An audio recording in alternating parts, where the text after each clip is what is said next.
നമ്മൾ നിഹാൽ ബ്രോനെ കിട്ടിയിട്ടുണ്ട്. അപ്പം നിഹാൽ ബ്രോൻ്റെ അടുത്ത് നമുക്ക് ചോദിച്ചു നോക്കാം എന്തായിരുന്നു ട്രക്കിങ്ങിലെ എക്സ്പീരിയൻസ്. നിഹാൽ ബ്രോ പറ. അപ്പോൾ ട്രക്കിംഗ് എന്ന് പറഞ്ഞു കഴിഞ്ഞാൽ ഞാൻ പ്രതീക്ഷിച്ച അത്ര പാടൊന്നും ഉണ്ടായില്ല. അതായത് നല്ലോണം ടഫായി കാലമെന്ന് വിചാരിച്ചാൽ ഇതുവരെ അത്രയ്ക്ക് സീനൊന്നും ആയിട്ടുണ്ടായില്ല. എന്ന് വെച്ചാൽ നമ്മൾ 4 കിലോമീറ്റേഴ്സ് ട്രെക്ക് ചെയ്ത് പിന്നെ ക്യാമ്പ് സൈറ്റിലെത്തി. പിന്നെ നെക്സ്റ്റ് ഡേ ആണ് ട്രെക്ക് ചെയ്യുന്നത്. പിന്നെ ആകെയുള്ള പേടിയെന്ന് പറഞ്ഞാൽ ആ തണുപ്പത്ത് കിടക്കലായ കാലം. പക്ഷേങ്കിൽ അതാണെന്നുണ്ടെങ്കിലും എന്താ സ്ലീപ്പിംഗ് ബെഡ് എന്ന് പറഞ്ഞ സംഭവമൊക്കെ ഉണ്ട്. പിന്നെ ഞങ്ങൾ 5 ആളും പാടി ഒരു ടെൻറ്റിൽ കിടന്നു. ഒരു 3 ആൾക്ക് കിടക്കാം, 3-4 ആൾക്ക് കിടക്കാൻ പറ്റുന്ന ടെൻറ്റിൽ 5 ആളും പാടി കിടന്നുകൊണ്ട് അങ്ങനെ തണുപ്പും കാര്യമായിട്ട് ഉണ്ടായില്ലായിരുന്നു. പിന്നെ അതിനുശേഷം ഇതിപ്പോൾ 2 days സെക്കൻഡ് ഡേറ്റ് ആ ട്രെക്കാണ്. അപ്പോൾ ഞങ്ങൾ ഏകദേശം എത്താനായിക്കണ്. ഇനി നാളെ രാവിലത്തെ ഒരു ട്രെക്കും കൂടി ആയിക്കഴിഞ്ഞാൽ ഞങ്ങൾ ബേസ് അല്ല മെയിൻ വ്യൂ സ്പോട്ടിലേക്ക് എത്തുന്നതാണ്. ഇതുവരെ സെറ്റാണ്, ഫുഡും കാര്യങ്ങളൊക്കെ ഓക്കെ.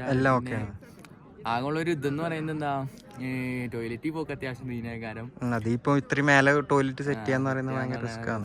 ആയി വരും കുറച്ച് ഫ്യൂച്ചറിലൊക്കെ എന്തെങ്കിലുമൊക്കെ മാറ്റങ്ങൾ വരാൻ ചാൻസ് ഉണ്ടാവും. പക്ഷെ ഇത് വേറെ തന്നെ ഒരു എക്സ്പീരിയൻസ്, അഡ്വഞ്ചറസ് ആണ് അല്ലേ ശരിക്കും. അത് എല്ലാവർക്കും കഴിഞ്ഞോളൊന്നുമില്ല അച്ചീവ് ചെയ്യാം.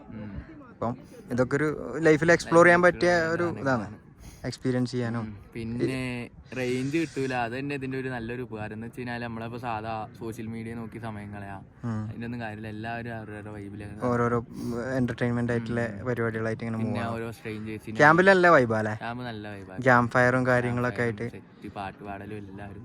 അപ്പൊ നമ്മളിങ്ങനെ പാട്ട് പാടിക്കൊണ്ടിരിക്കുമ്പോൾ വേറെ ഹിന്ദിക്കാരും കാര്യങ്ങളും വരും, അങ്ങനെ അവരായിട്ട് കമ്പനി ആവും. രസാ, ഫുള്ള് സെറ്റാണ്. Okay, thank you Nihal bro for the experience. അപ്പോൾ അഷ്കർ ബ്രോ, അസി ബ്രോ, ഈ ട്രക്കിങ്ങിന്റെ എക്സ്പീരിയൻസ് ഒന്ന് ഷെയർ ചെയ്യാവോ? എന്താ ഒരേ പൊളിയാണ്, നല്ല തണുപ്പാണ്. എന്താ ചുറ്റും 4 പുറം നോക്കിയാ മൗണ്ടൈൻസിലൊക്കെ മഞ്ഞാണ് കാണുന്നത്. നാളെയാണ് നമ്മൾ അവിടേക്ക് ട്രക്ക് ചെയ്ത് കയറുക. കാര്യമായിട്ട് നമുക്ക് സ്നോ കിട്ടണുള്ളൂ. നമ്മൾ അതിന്റെ ത്രില്ലിലാണ് സ്നോ കിട്ടണ്ടേ. സ്നോയില് കൂടുതൽ എക്സ്പെക്ട് ചെയ്യണ്ട. ഒരു ഇപ്പം മേലെ ടെമ്പറേച്ചർ എന്ന് പറയുന്നത് 15, എക്സ്പെക്ടേഷൻ -15 ഒക്കെ ആണല്ലേ. ചിലപ്പോ നാളെ സ്നോഫാൾ ഉണ്ടാവും പറയുന്നത്. പക്ഷെ നമുക്ക് എക്സ്പെക്ട് ചെയ്തുകൂടാ, അൺഎക്സ്പെക്ടഡ് ആയിട്ട് കിട്ടുമ്പോഴാണ് പ്രഡിക്റ്റബിൾ അല്ല, അൺപ്രഡിക്റ്റബിൾ. പ്രത്യേകതരം എക്സ്പീരിയൻസ് ആണ് ക്യാമ്പ് കാര്യങ്ങൾ. എന്താ വെച്ചാല് ഫുഡാണെങ്കിലും നമ്മളെ ഈ ടോയ്ലറ്റ് പോക്കും ഇതൊക്കെ ആണെങ്കിലും ഒരു വെറൈറ്റി ആണ്. നമ്മൾ ലൈഫിൽ ചെയ്യാത്ത വ്യത്യസ്തമായ കാഴ്ച. ക്യാമ്പ് ഫയർ ഇതൊക്കെ ആയിട്ട് അടിപൊളിയായിരുന്നു. എല്ലാത്തിനോടും അഡ്ജസ്റ്റ് ആവാൻ ഇങ്ങനെ ക്യാമ്പും കാര്യങ്ങളും ഉണ്ടാകുമ്പോൾ നമുക്ക് പഠിയും. അതാണ് ഇതിന്റെ ആൾക്കാർ ഓരോരുത്തരും ഓരോ എക്സ്പീരിയൻസും ഷെയർ ചെയ്യലും. പലരും 40 ആൾക്കാരുണ്ടാവും, 40 ആൾക്കാരും പല ക്യാരക്ടറാണ്. അപ്പോൾ പല ക്യാരക്ടറിനെ വെച്ച് നമുക്ക് മാക്സിമം മിങ്കിൾ ചെയ്യാൻ പറ്റും, പുതിയ പുതിയ കാര്യങ്ങൾ പഠിക്കാൻ പറ്റും അവരിൽ നിന്ന്. ഓക്കെ, പിന്നെ അതേപോലെ ഈ ട്രക്കിങ്ങിലുള്ള അനുഭവങ്ങളും വളരെ ഇതായിരിക്കും അല്ലേ. നോക്കി ഇവിടെ ഇന്ന് ചുറ്റും മലനിരകളും ഇത് കണ്ടുകൊണ്ടിരിക്കാൻ തന്നെ ഭയങ്കര ഒരു വൈബല്ലേ അല്ലേ. നോക്കിയിരുന്നാ തന്നെ പോരെ. ഇപ്പൊ നമുക്ക് കുറച്ച് റിസ്ക് ആയിട്ട് തോന്നും, പക്ഷെ കുറച്ച് കാലങ്ങളൊക്കെ കഴിഞ്ഞാല് നമ്മളിങ്ങനെ ഓർക്കുമ്പോ ഇപ്പൊ ഭയങ്കര ടാസ്കായ കാര്യങ്ങളും അപ്പൊ ഭയങ്കര രസമായിട്ട് നമുക്ക്. നമ്മളൊരു പ്രായത്തിൽ നമുക്ക് ഈ ഒരു എഫേർട്ടൊക്കെ എടുക്കാൻ പറ്റുള്ളൂ, അതും ശരിയാണ്. പക്ഷെ നമ്മളതിൽ പ്രായം കൂടിയ ആൾക്കാരുണ്ട് അല്ലേ, ഒരു 38 ഒരു 35 ഒക്കെ ഉണ്ട്. അപ്പൊ നമ്മളൊന്നും അല്ല. അതെ, അവര് നമ്മളെ സമയം. അതെ അതെ, നമ്മള് കുറച്ച് വാലിയാണോ ഇത് വാലി തന്നെ ആയിരിക്കും, ഇതേപോലെയുള്ള ഓരോ വാലീസ് ആയിരിക്കും. എക്സ്പീരിയൻസ് ഞാൻ കേദാർഗന്ധ ഫസ്റ്റ് ടൈമാണ്. അപ്പം ഞാൻ നിങ്ങളുടെ അടുത്ത് എങ്ങനെ ഉണ്ടായിരുന്നു, നിങ്ങളെ എക്സ്പീരിയൻസ് എങ്ങനെ ഉണ്ടായിരുന്നു എന്നൊന്ന് എൻ്റെ അൽഹംദുലില്ലാ അടിപൊളിയായിന്. ഇപ്പം ഇതുവരെ ഓക്കെയാണ്, ബാക്കിയുള്ളതൊക്കെ ഇനി നോക്കാം ഇൻഷാ അല്ലാ. അപ്പം നോക്കാം. Thank you bro. ഇഷ്ടപ്പെട്ട ലൈക്ക് ചെയ്യുക, ഷെയർ ചെയ്യുക, സബ്സ്ക്രൈബ് ചെയ്യുക, മാക്സിമം സപ്പോർട്ട് ചെയ്യട്ടോ. Thank U.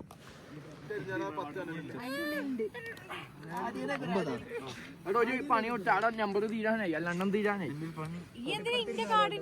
പിന്നെ കളിയല്ലേ,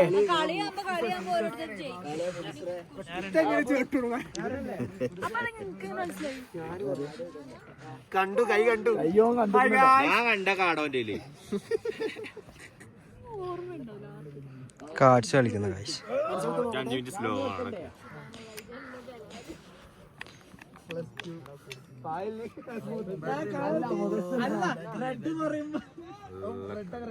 ഗൈസ്, നമ്മള് കയറാൻ പോകുന്ന കേദാർഗന്ധ ട്രക്കിംഗ് ഫൈനൽ ഡെസ്റ്റിനേഷൻ പോയിന്റ് കാണിച്ചു തരട്ടെ. താഴെന്ന് നാളെ ഇവിടുന്ന് 4 കിലോമീറ്റേഴ്സ് നമുക്ക് ഇവിടുന്ന് സഞ്ചരിക്കാനുണ്ട്. നാളെ എന്ന് പറയുന്നത് മീൻസ് ഇന്ന് രാത്രി തന്നെ. ഓക്കെ, അപ്പോൾ അത് ഞാൻ കാണിച്ചു തരാം. അപ്പോൾ ജസ്റ്റ് ഒരു വീഡിയോയിൽ ഈ കാണുന്ന ഏറ്റവും മുകളിലുള്ള മലയുണ്ടല്ലോ, ഇവിടെ ഈ ടോപ്പിലേക്കാണ് നമുക്ക് എന്താക്കണ്ടേ, ട്രക്ക് ചെയ്തിട്ട് കയറിയിട്ട് പോകണ്ടത്. നമ്മളെ ബാക്കിൽ സംഭവമാണ് ഫൈനൽ ഡെസ്റ്റിനേഷൻ. അവിടേക്ക് നമുക്ക് എത്തിയേ പറ്റും. എത്തണം, അൺപ്രഡിക്റ്റബിൾ എത്തുമെന്നില്ല അറിയില്ല. ഇതുവരെ എത്തി. ബ്രീത്തിങ് ഇഷ്യൂസൊക്കെ ഉണ്ടായാൽ താഴ്ന്നു, ഇനിയിപ്പം കൂടും ബ്രീത്തിങ്. അവിടെ എത്തണം ഫൈനലി. അപ്പം ഇന്നല്ല, നൈറ്റിലാണ് ഇവിടുന്ന് സ്റ്റാർട്ട് ചെയ്യുന്നത്. അപ്പം അവിടെ എത്തുന്നുള്ള പ്രതീക്ഷയിൽ കടന്നിറങ്ങാൻ വേണ്ടിയിട്ട് പോവാണ്. അപ്പം അവിടേക്കുള്ള ട്രക്കിങ്ങിലുള്ള കാഴ്ചകളൊക്കെ ഞാൻ എന്താക്കാം ഞാൻ ആഡ് ചെയ്യാം. അവിടെ എത്തിയിട്ടുള്ള വിശേഷങ്ങളും ട്രക്കിങ്ങിലുണ്ടായിരുന്ന അനുഭവങ്ങളും എല്ലാം ഞാൻ എന്താക്കാം വീഡിയോയിൽ ആഡ് ചെയ്യാം. അപ്പോൾ വീഡിയോ ഇഷ്ടപ്പെട്ടാൽ ലൈക്ക് ചെയ്യാനും ഷെയർ ചെയ്യാനും സപ്പോർട്ട് ചെയ്യാനും മറക്കണ്ട. സബ് ചെയ്തിട്ട് തന്നെ സപ്പോർട്ട് ചെയ്യണം കേട്ടോ. ഇതുപോലെ ട്രക്കിങ് ഇതൊക്കെ ഇത്രയും റിസ്ക് എടുത്തിട്ടാണ് ഇതിൻ്റെ മേലേക്കൊക്കെ എത്താൻ പറ്റുള്ളൂ. അവിടുത്തെ കാഴ്ചകൾ നിങ്ങൾ വെറുതെ കാണുമ്പോൾ നമ്മളൊരു എന്താ പറയുക, കാഴ്ചകൾ കാണുക, നമ്മൾ തന്നെ എക്സ്പ്ലോർ ചെയ്യുക, അതുപോലെ നിങ്ങളെ കാണിക്കുക. ഇത് അതാണല്ലോ. അപ്പോൾ ഇത്രയും റിസ്ക്കും എഫേർട്ടും എടുത്തിട്ട് നമ്മളിതൊക്കെ ചെയ്യുന്നത്. അപ്പോൾ നിങ്ങളെ സപ്പോർട്ട് എന്തായാലും വേണം. നിങ്ങളെ സപ്പോർട്ടില്ലാണ്ട് ഒരു പരിപാടി നടക്കില്ല. അപ്പോൾ മാക്സിമം സപ്പോർട്ട് ചെയ്യുക, ഷെയർ ചെയ്യുക. Okay, thank you. ഓക്കെ, അപ്പോൾ ബാക്കി വിശേഷങ്ങളും ഇതൊക്കെ വീഡിയോയിൽ കാണാം. ഓക്കെ, അത് കയറാം.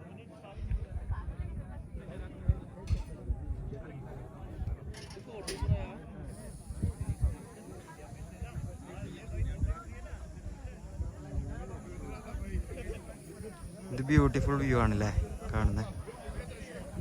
ബ്യൂട്ടിഫുൾ.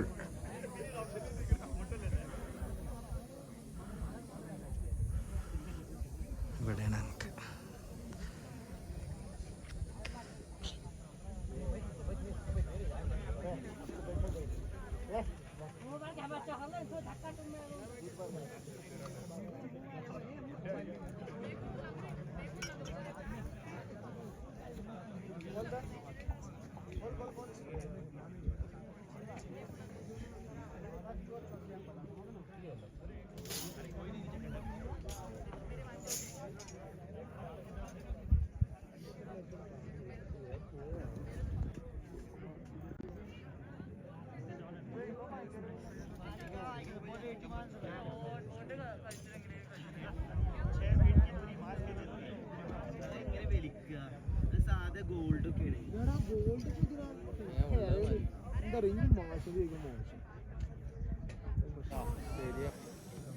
ഫയർ ക്യാമ്പ്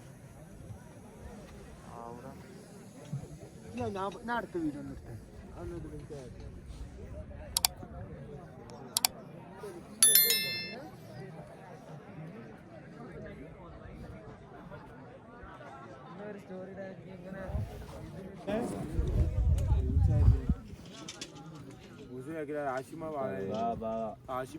കറക്റ്റല്ലേ എല്ലാരും ഇല്ലേ? എല്ലാരും ആയില്ലേ? എല്ലാരും ഇല്ലേ?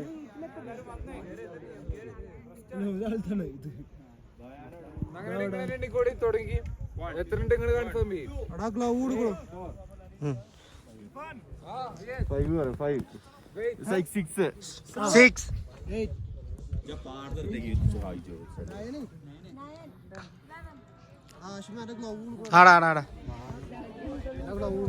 അടുത്തേക്ക് അടുത്ത്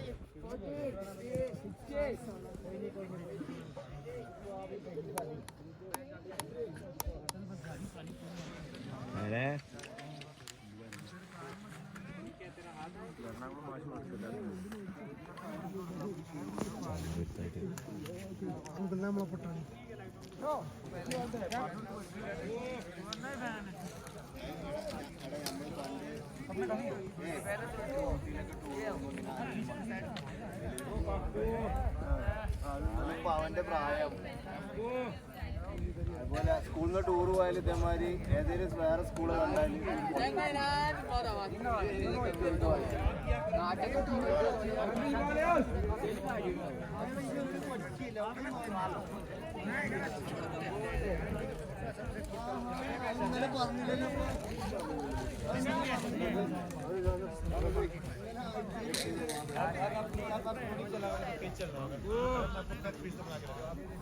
ഓനോ പ്രശ്നം ജൈഫറിന്റെ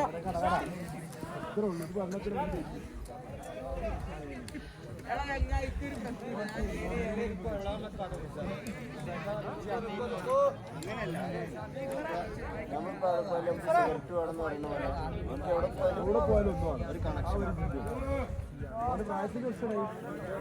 ഒരു ഹിന്ദി നമ്പർ വാങ്ങിക്കാം.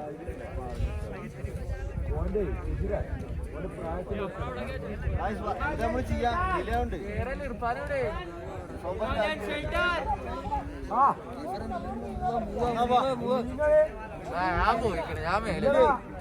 ഞാൻ മേലെത്തിട്ട് വിളിക്കണ്ട കേട്ടോ.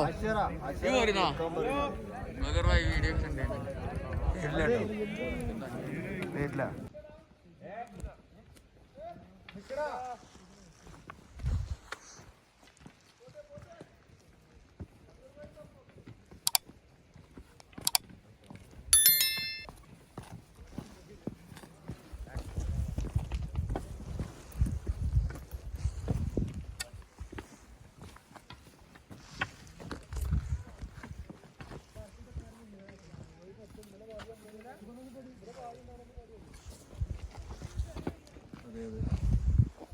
അത് നല്ല മാറ്റം ഫീൽ ചെയ്യും. കാരണം കയറുമ്പോ നമ്മളെ എങ്ങനെ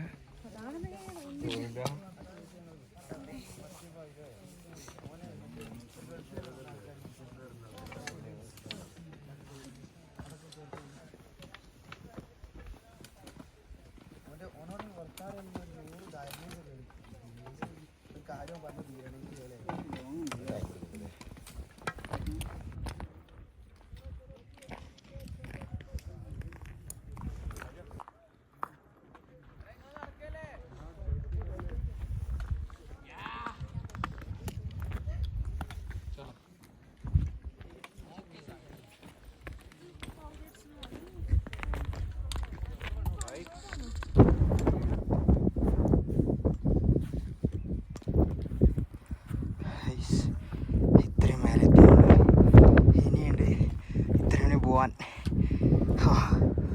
ഇറ്റ്സ് വെരി ഡേഞ്ചറസ്. ഐസിലൊക്കെ ആകുമ്പോൾ സ്ലിപ്പായി പോകുന്ന ഐസ്. സൺറൈസ് കാണുന്നുണ്ട്.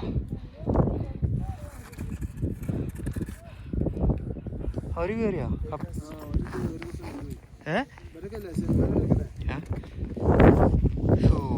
എന്തായാലേ നല്ല വ്യൂ. ചുറ്റും മലനിരകൾ, ഐസ്. എവിടെ പോയാനെ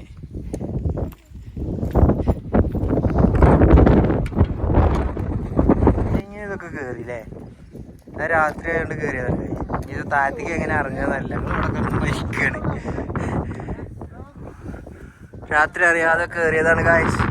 പെട്ടു ഗായ്സ്. ഇനി അടുത്ത രാത്രിയാണ് തിരിച്ചിറങ്ങുന്നത്. ഇതൊക്കെ അവിടെ കണ്ടിട്ട് ഇറങ്ങാൻ കഴിയോ?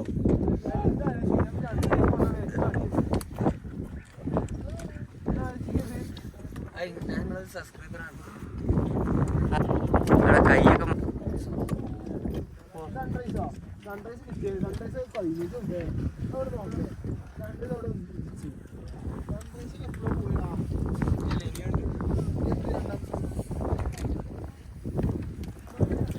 വിട്ടുകൂടി പോയാനെ. വിട്ടുകൂടി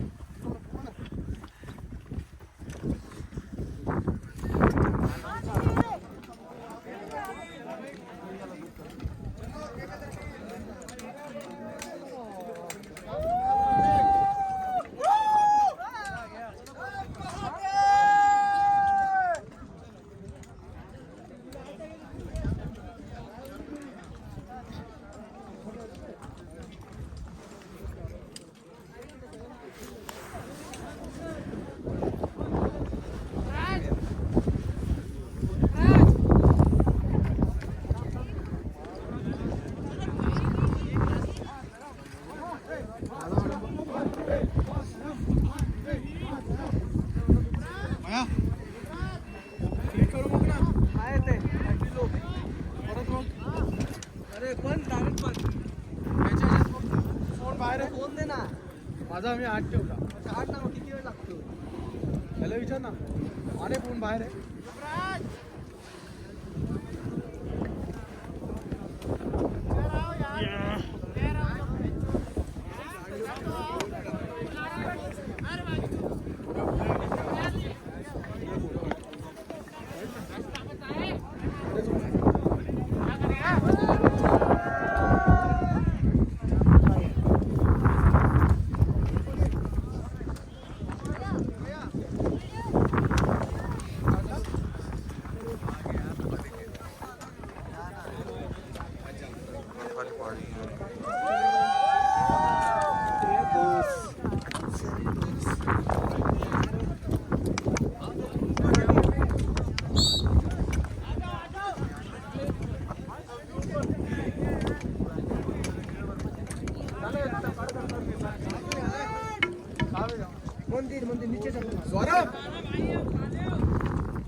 എന്ത് സുന്ദരാലയ ഭൂമി. മേലെ ഒരു രക്ഷയില്ല. 15 ഡിഗ്രി സെൽഷ്യസാണ്, -15. പറയുന്നൊന്നും ക്ലിയർ ആവില്ല, അത്രയും റിസ്കി. ഇത് ബ്യൂട്ടിഫുൾ വ്യൂ ആണല്ലേ ഗൈസ്. ഓക്കെ, അതൊക്കെ കാണാൻ കയറാൻ ഒരു ഭാഗ്യം കിട്ടി, ഒരു യോഗം കിട്ടി. ആൾക്കാർ ഇറങ്ങി വരുന്ന സബ്മിറ്റ് കഴിഞ്ഞിട്ട് ഞാൻ കണ്ടില്ലേ. ഇതാണ് എൻ്റെ വേഷം. ഇങ്ങനെ നടന്നു പോയി കൊടുക്കുന്നു. മേലെ ഒരു രക്ഷയില്ല, കൈയൊക്കെ ഫ്രീസായിക്കും, ഒന്നും ചെയ്യാൻ പറ്റില്ല. അപ്പം ഞാൻ മെല്ലെ ഇങ്ങോട്ട് ഇറങ്ങി താഴേക്ക്. അവിടെ ഇനി കുറച്ചും കൂടെ അവിടെ നിന്നാൽ ഞാൻ തന്നെ ഐസായി മാറും. ഇത് അതേപോലെ ഞാൻ മെല്ലെ താഴേക്ക് ഇറങ്ങി. എനിക്ക് അങ്ങനെ അവിടെ കണ്ട കാഴ്ചകളും ഇതൊക്കെ എൻ്റെ ജീവിതത്തിൽ ഇനി കാണാൻ പറ്റുമോ എന്നൊന്നും ഒരു ഐഡിയ ഇല്ല. പക്ഷെ എങ്കിലും കണ്ടു, സന്തോഷം. ഇതൊക്കെ ഒരു പ്രാവശ്യങ്ങളൊക്കെ കാണാൻ പറ്റില്ല ജീവിതത്തിൽ. അച്ചീവ്മെൻറ്റ് എന്ന് പറയുന്നത് 12,500 ഫീറ്റ് മേലെയാണ് ഇപ്പം. ഈ എവറസ്റ്റിൻ്റെ ഇതിൻ്റെ ഒരു 3 ഇരട്ടിയായിരിക്കും എവറസ്റ്റ് കൊടുമുടി. അത്രയൊക്കെ ഉണ്ടാവും. അവിടെ നിന്ന് മേലെ നിൽക്കില്ല. ഇപ്പോഴും ആൾക്കാർ അവിടുന്ന് വന്നുകൊണ്ട് നിൽക്കുന്നുണ്ട്, കുറേ ആൾക്കാർ അങ്ങോട്ട് പോയിക്കൊണ്ട് നിൽക്കുന്നുണ്ട്. ഒരു നൈറ്റിൽ കയറിയതാണ്. രാവിലെ ആയപ്പോൾ എന്താ ബ്യൂട്ടിഫുൾ ബ്യൂട്ടിഫുൾ.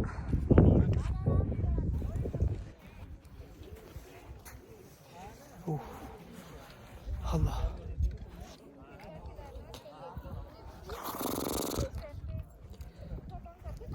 ഭയങ്കര തണുപ്പ്. പിന്നെ മേലെ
ട്രക്കിന് പോകുമ്പോൾ ഇങ്ങനത്തെ ഇതൊക്കെ കരുതുന്നതല്ല കേട്ടോ, നട്ട്സൊക്കെ. അങ്ങനെ ഫ്രീ ടൈമിലൊക്കെ ഇങ്ങനെ ഇരിക്കുമ്പോൾ അത് കഴിച്ചിരിക്കണം. ഇവിടെ കടകളൊക്കെ ഉണ്ട്, ചായ കിട്ടും. പക്ഷെ അങ്ങോട്ട് മേലെ കിട്ടൂല. ഇവിടെ താഴെ ഇവിടെ ഇറങ്ങിക്കഴിഞ്ഞാൽ ചായ കിട്ടും, ഇതെല്ലാം കിട്ടും, ചോക്ലേറ്റ്സൊക്കെ കിട്ടും. പക്ഷെ ഡബിളും ത്രിപ്പിളും ഒരു 5x എങ്കിലും എക്സ്ട്രാ കൊടുക്കേണ്ടി വരും റേറ്റ്. അപ്പോൾ അങ്ങനെയൊക്കെയുള്ള ചെറിയ ഇതുണ്ടാവും. എന്നാൽ അവരുടെ ബിസിനസ് ഇതാണ്, ഇവിടെ വരുന്ന ഗസ്റ്റുകളാണ്. അപ്പോൾ 5x ആണെങ്കിലും കൊടുത്ത് മേടിക്കാൻ ആൾക്കാരുണ്ട്. ചായ ആണെങ്കിലും എന്തെങ്കിലും വാൾനട്ട് നട്ട്സ് ഉണ്ട് എടുത്തുകൊണ്ട് ഞാനിവിടെ ഇങ്ങനെ ഇരുന്നിട്ട് ഇങ്ങനെ വെറുതെ ഈ സൂര്യൻ പ്രകാശവും വിറ്റാമിൻ സിയും നട്ട്സും ഹിമാലയാസും എന്തല്ലേ ബ്യൂട്ടിഫുൾ വൈബ് അല്ലേ പുള്ളിയല്ലേ ഇതൊക്കെ വേറെ എവിടെയല്ലേ പറ്റുക എനിക്ക് ഇങ്ങനെ ജീവിതത്തിൽ ഒരു വട്ടം വന്ന എന്തെങ്കിലും താല്പര്യമുള്ളവരൊക്കെ ഒന്ന് എക്സ്പ്ലോർ ചെയ്യാം കേട്ടോ. ക്യാഷുള്ളവരൊക്കെ ഇതൊക്കെ ജീവിതത്തിൽ കാണേണ്ട കാഴ്ചകളാണ്. നേരിൽ കണ്ണിൽ കാണണം. മൊബൈലിൽ കാണുന്ന ഈ ഒരു എന്താ പറയുക, ക്യാമറയിൽ കാണുന്ന ഈ ഒരു ക്വാളിറ്റി അല്ലാതെ കണ്ണിൽ കാണുന്ന ഒരു ക്വാളിറ്റി ഉണ്ട്. അത് നേരിട്ട് തന്നെ ആസ്വദിക്കണം.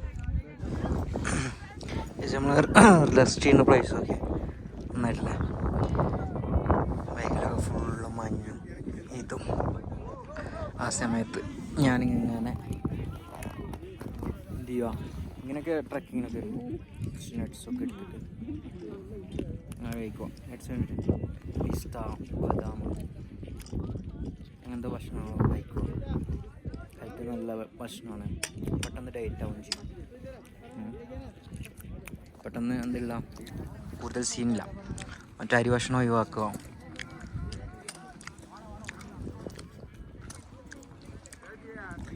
അയ്യല്ലേ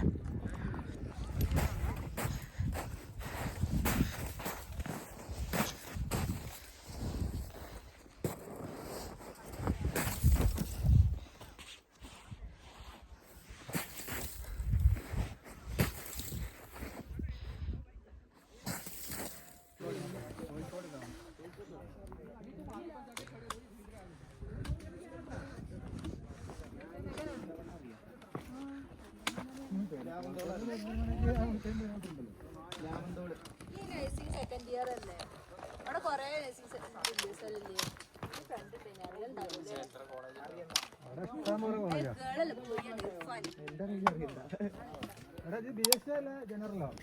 പോട്ടെ പോട്ടെ പോട്ടെ പോട്ടെ വഴി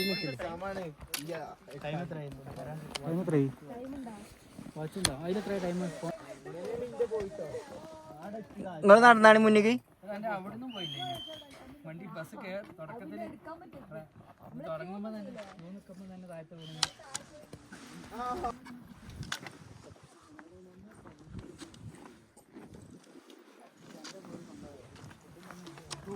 അവിടെ ആ കാണുന്നു. അതാ അതാ ഒന്ന് ഡീറ്റെയിൽ ആയിട്ട് പരിചയപ്പെടലും എല്ലാ കാര്യങ്ങളും സെറ്റ് ആവണമെന്നൊക്കെ വിചാരിച്ചിട്ടുണ്ടായിരുന്നു. പക്ഷെ അൺഫോർച്ചുനേറ്റ്ലി നമുക്ക് പറ്റിയില്ല. പിന്നെ എനിക്ക് അവിടെ കുറച്ച് കാര്യങ്ങളൊക്കെ ആലോചിക്കേണ്ടതായിട്ടുണ്ട് ആസ് എ കമ്പനി എന്നുള്ള രൂപത്തിൽ. അപ്പോൾ അതുകൊണ്ടൊക്കെ തന്നെയാണ് എനിക്ക് കൂടുതലായിട്ട് എനിക്ക് ഇൻവോൾവ് ചെയ്യാൻ പറ്റാൻ ഇന്നലെ വന്നിട്ടൊന്നും. അത് ഞങ്ങളോട് ഡീറ്റെയിൽ ആയിട്ട് പറഞ്ഞിട്ടുണ്ട്. പിന്നെ ബുക്കിങ്ങിൻ്റെ സമയത്ത് എന്നൊക്കെ പറയുകയാണെന്നുണ്ടെങ്കിൽ ഇപ്പം വാരിസും വൈഫിൻ്റെ ആണെന്നുണ്ടെങ്കിൽ വാരിസ് ബുക്ക് ചെയ്തതിന് ശേഷം ചോദിച്ചിട്ടുണ്ടായിരുന്നു ബുദ്ധിമുട്ടൊന്നുമില്ലല്ലോ, കാര്യങ്ങളൊന്നും ഉണ്ടാവില്ലല്ലോ. ഞാൻ ഒരു ബുദ്ധിമുട്ടും ഇല്ല, ഒരു പണി തന്നെയാണ് ശരിക്കും. വരട്ടെ, ഒരു എക്സ്പീരിയൻസ് ഇല്ല. കാരണം എല്ലാവരും പോയിട്ട് കാശ്മീർ പോകുന്നുണ്ട്, മണാലി പോകുന്നുണ്ട്. അപ്പോൾ ഇതൊരു വേറെ തന്നെ ഒരു എക്സ്പീരിയൻസ് ആവട്ടെ അവർക്ക്. അപ്പോൾ ആനിയനോട് അവൻ്റെ വൈഫിനോട് ചോദിച്ചപ്പോൾ ഇനി നമ്മൾ ട്രക്കിംഗ് തന്നെ ചെയ്യും എന്നുള്ള ആ ഒരു ഇതാണ് പറഞ്ഞത്. നമ്മൾ ചെയ്യും എന്നുള്ള രൂപത്തിലാണ് പറഞ്ഞത്. അതാണ് നമുക്ക് വേണ്ടത്. പിന്നെ ടീച്ചറെ കുറിച്ച് പറയുകയാണെങ്കിൽ ടീച്ചർ ബ്രഹ്മഗിരി എന്താ പറയുക, നല്ല വൃത്തിക്ക് തന്നെ ടൈം എടുത്തിട്ട് എന്തായാലും ആ സമയത്ത് ട്രക്ക് ചെയ്തുകൊണ്ട് തന്നെ എനിക്ക് നല്ല പൂർണ്ണമായിട്ട് വിശ്വാസം ഉണ്ടായിരുന്നു ടീച്ചർ എന്തായാലും ഇതിൽ ട്രക്ക് ചെയ്തല്ലോ. ടീച്ചർ 2-3 വട്ടം ചോദിച്ചിട്ടുണ്ടായിരുന്നു ബ്രീത്തിങ് പ്രോബ്ലം ഒന്നുമില്ലല്ലോ, കുഴപ്പമൊന്നുമില്ല, എനിക്ക് ചെയ്യാൻ പറ്റില്ല. ഞാൻ പറഞ്ഞു ഫുൾ പോസിറ്റീവ് മൈൻഡ്. കാരണം നമുക്ക് അറിയാം എന്തൊക്കെ റിസ്ക് ഫാക്ടറാണ് അതിൻ്റെ മുമ്പിലുള്ളതെന്നൊക്കെ. പക്ഷേ ഞാൻ എന്തായാലും പോസിറ്റീവ് മൈൻഡ് തന്നെ കൊടുത്തിട്ടുള്ളൂ. എന്തായാലും വരാൻ വേണ്ടി പറഞ്ഞ്. അതുപോലെ തന്നെ ഇപ്പം ആ ഒരു ഭാഗം നോക്കുകയാണെന്നുണ്ടെങ്കിൽ നമ്മളെ കൂട്ടത്തിലുള്ള ഈവൻ എല്ലാവരും, ഇപ്പോൾ മാമനാണെന്നുണ്ടെങ്കിലും ജയ്ഫറാണെന്നുണ്ടെങ്കിലും നമ്മളെ ഇർഫാൻ ആണെന്നുണ്ടെങ്കിലും ബാക്കി ആരൊക്കെ അധികം പേരും അങ്ങോട്ടും ഇങ്ങോട്ടും ഒക്കെ കെയർ ചെയ്തിട്ടുണ്ട്. അതൊക്കെ ഭയങ്കര ഒരു പോസിറ്റീവായിട്ടുള്ളതാണ് ഈ ഒരു ക്യാമ്പിൽ ഞാൻ കാണുന്നത്. ഓക്കെ, പിന്നെ ഇപ്പം എന്താ പറയുക, പിന്നെ മണ്ണാർക്കാടിൻ്റെ ടീം അത് ഒരു വേറെ തന്നെ ഒരു മൂഡാണ് ഈ ക്യാമ്പിൽ. എനിക്ക് സത്യം പറഞ്ഞാൽ ഒരു വേറെ തന്നെ എക്സ്പീരിയൻസ് ആണ്. മാമനാണെങ്കിലും എല്ലാവരും ആണെന്നുണ്ടെങ്കിലും പിന്നെ കോച്ചിനെ പറ്റി പറയുകയാണെന്നുണ്ടെങ്കിൽ എനിക്ക് ഫസ്റ്റ് ഓഫ് ഓൾ തോന്നി പുള്ളിക്കാരൻ അവിടെ ഉണ്ട്. ഓക്കെ അല്ലേ, എല്ലാം ഓക്കെ അല്ലേ. ഞാൻ ആ ഒരു നമുക്കറിയില്ലല്ലോ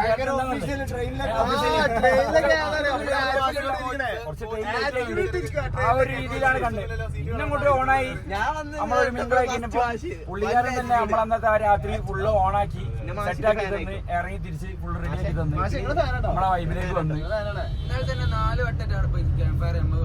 അതെ അതെ അതെ അതെ അത് സത്യം. എന്നിട്ടും മൂപ്പർക്ക് അതൊരു നെഗറ്റീവ് തോന്നാനുള്ള കാരണം തന്നെ ഓരോ ബിഹേവ് കൊണ്ടാണ്, അല്ലാണ്ട് വേറെ ഇതുകൊണ്ടൊന്നും നമ്മളോടുള്ള ഒരു കാരണം കൊണ്ടൊന്നും ഒരു ഭാഗ്യം കൊണ്ടൊന്നും സംഭവിച്ചില്ല. അത് നമുക്ക് ഇതേപോലെ സംസാരിക്കാൻ പറ്റും, അല്ലെങ്കിൽ യാതൊരു കാര്യമില്ല. അതുകൊണ്ട് ഞാൻ നെഗറ്റീവ് അടിച്ച കാരണം കുറേ പ്ലാനിങ് ഉണ്ടായിരുന്നു മനസ്സിൽ. ഇവരെ റിവ്യൂവിന്റെ പരിപാടി അമാതിരി നമ്മൾ തമ്മിൽ കണക്ഷൻ ആക്കാനുള്ള പരിപാടി, വേറൊരു ഗെയിം ഇതൊക്കെ ഉണ്ടായിരുന്നു. ഒന്നും നടന്നില്ല. അതുകൊണ്ട് അവിടെ നമ്മഞ്ഞും കൂടും. അതുകൊണ്ട് കണക്ഷൻ കുറവൊന്നും ഇല്ല കേട്ടോ.